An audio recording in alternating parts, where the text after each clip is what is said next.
In today's video, I'll be showing you how to create a colorful grunge effect in After Effects. My name is Jason, and let's hop straight into making this effect. First of all, I'm going to right click on our mouse, go to new, and make a new adjustment layer, and make sure it's above our clip. And this is where our effects are going to be at on our adjustment layer. First effect I'm going to add is Colorama. I'm going to drag it in right here.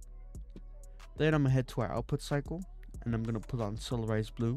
Cycle repetition is going to be at 0.30. And here's a major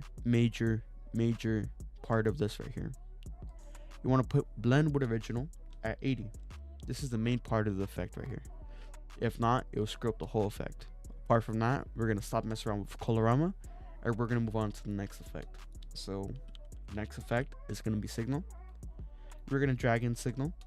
We're going to put our signal strength at 45, our signal amplification at 24. And then next, we're going to go to our cutoff filter and put it at 901.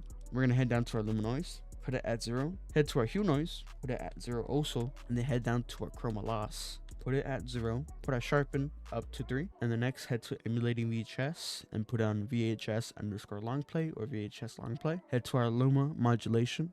And we're going to turn off both of these right here. For the first part right here, turning off tape errors is going to get rid of this border effect right here. And then for this one, it's just to turn off any shifting right here.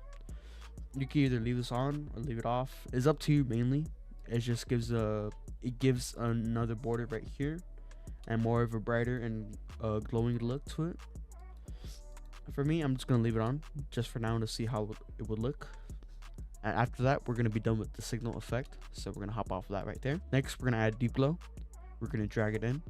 I'm going to put our exposure down to 0.60. If you want your effect to have more of a grunge look, you can also add noise.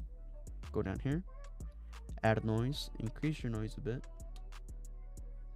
Say about right here. Next, you can also add grain. So head over here. Add grain. Put our viewing mode on final output. The add grain and noise effects are not mandatory. They're optional mainly.